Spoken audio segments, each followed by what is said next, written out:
Assalamualaikum warahmatullahi wabarakatuh. Perkenalkan, nama saya Jures Hanafi dari Prodi PAI Pendidikan Agama Islam SAI Sufyan Sauri Majenang. Di sini saya mau mewawancarai seorang tokoh agama, yaitu bertepat di Masjid Al-Muwahhidin RT 5 RW 1 Dusun Karenggedang, Desa Salebu, Kecamatan Majenang. Jadi di dusun inilah terletak sebuah masjid yang namanya Al-Muwahhidin, yang sekarang santrinya itu alhamdulillah banyak orang yang mengaji di situ. Lebih singkatnya lagi, mari kita cari tahu lebih mendalam. Assalamualaikum warahmatullahi wabarakatuh. Alhamdulillahirabbil alamin. Pada kesempatan hari ini saya bisa bersilaturahmi dengan beliau, Bapak Kiai Muhammad Ali Maskur. Beliau adalah alumni dari Pondok Pesantren Pembangunan Miftahul Huda Cigaru 1 Majenang. Beliau sekarang bertempat tinggal di Dusun Karenggedang ini. Kebudayaan. Jadi kebudayaan itu adalah sebuah tradisi atau kebiasaan sebuah masyarakat. Nah, pada kesempatan ini saya mau bertanya-tanya mengenai suatu kebudayaan yang ada di Dusun Karenggedang ini kepada Bapak Ki Muhammad Ali Maskur. Jadi menurut Bapak, kebudayaan daerah itu sih seperti apa, dan menurut Bapak bagaimana?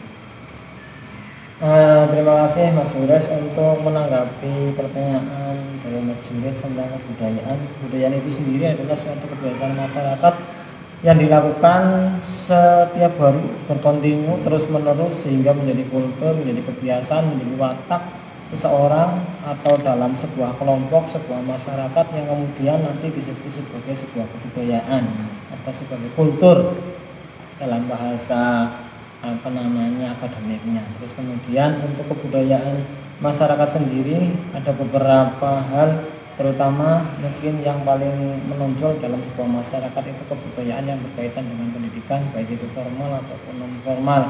Untuk Karenggedang sendiri mungkin untuk saat ini untuk kebudayaan pendidikan secara formal sudah bisa sama dengan daerah-daerah yang lain, artinya mereka banyak yang sudah SMA, kuliah, dan seterusnya. Untuk pendidikan non formal ataupun pendidikan agamanya sendiri juga untuk masyarakat Karenggedang sendiri sekarang sudah mulai berkembang, dan mudah-mudahan ini nanti menjadi sebuah kebudayaan yang baik untuk anak-anak di masa yang akan datang dan menjadi sebuah masyarakat yang bahasanya mungkin secara Qur'ani baldatun thayyibatun warabun ghafur, seperti itu.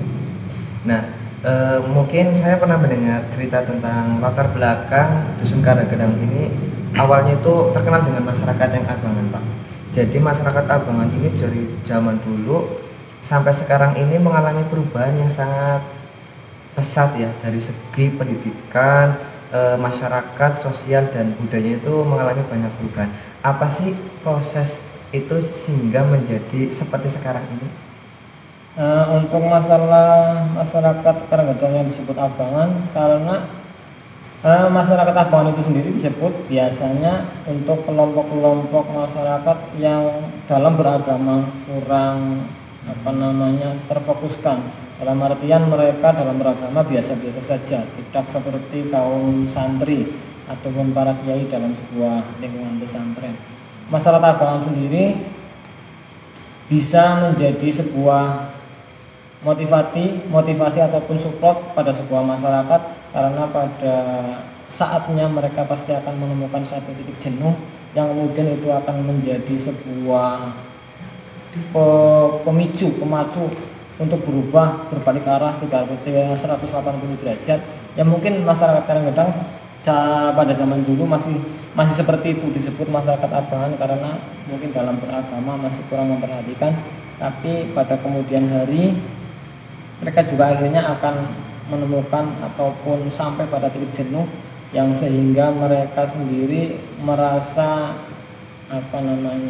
bosan dengan keadaan mereka sendiri, yang kemudian mereka berpikir kita harus berubah secara kolektif, secara bersama-sama, secara kelompok besar, yang kemudian mungkin pada mulai sebelum tahun milenium, yaitu tahun 2000, masyarakat Karenggedang sudah mulai ada yang ke pesantren, beberapa orang mungkin seperti Pak Yai Yani, Pak Yai Saifan, yang terus kemudian pada tahun 2000 mereka pulang ke masyarakat mereka, yang terus kemudian memberikan apa yang telah mereka peroleh dari pesantren, yang kemudian dari situ mungkin mulai ada perubahan sedikit demi sedikit di masyarakat Karanggedang itu sendiri, yang terus kemudian kehadiran dari Masjid Baitul Muwahhidin yang mungkin mulai dirintis tahun berapa, tahun 2010 2011 yang berafiliasi dengan Pondok Pesantren Cigaru, itu juga sangat-sangat membantu mungkin dalam perubahan kebudayaan itu sendiri, yang terus kemudian alhamdulillah pada saat ini untuk masyarakat Karanggedang sendiri tidak ketinggalan zaman dalam artian dalam kebudayaan pendidikan formal ataupun non formal itu sendiri. Nah, dari cerita tadi bisa saya ambil itu, saya pernah mendengar bahwa Karanggedang itu dulunya terkenal masyarakat Abangan, dan sekarang alhamdulillah banyak santri-santri dari anak-anak sampai dewasa yang ngaji di Masjid Baitul Muwahhidin ini, dan alhamdulillahnya sekarang sudah dibentuk Madin yang namanya Madin Al Muwahhidin. Banyak orang yang bertanya-tanya, oh dulu orang Karanggedang itu terkenal dengan masyarakat yang Abangan, nah sekarang kok bisa dikatakan dengan kota santrinya Desa Salebus sendiri. Nah, menurut Bapak apa sih kegiatan yang sudah ada di Dusun Karanggedang ini, dan apa dan bagaimana mengapa bisa disebut dengan kota santri? Untuk menanggapi pertanyaan itu, tadi sudah saya singgung bahwa masyarakat Abangan itu sendiri pada suatu saat akan menemukan titik jenuh, yang sehingga masyarakat itu sendiri akan berusaha sebisa mungkin, sekuat mungkin memutar balik arah 180 derajat yang tadinya dikatakan masyarakat Abangan.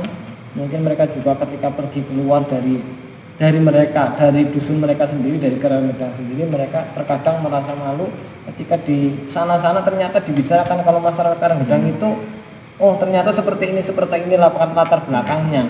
Oh Karanggedang seperti ini zaman dulu, gembong dari para mungkin pencuri dan seterusnya, para preman dan seterusnya, sehingga mereka pun bagaimana mereka kepingin merubah image ataupun pandangan masyarakat luas tentang Karanggedang, yang itu akhirnya bisa memicu usaha mereka, bagaimana caranya anak-anak mereka tidak apa bahasanya, tidak mengalami hal yang sama dengan mereka sekarang, yaitu masih ada cerita-cerita yang bagaimana itu akan membuat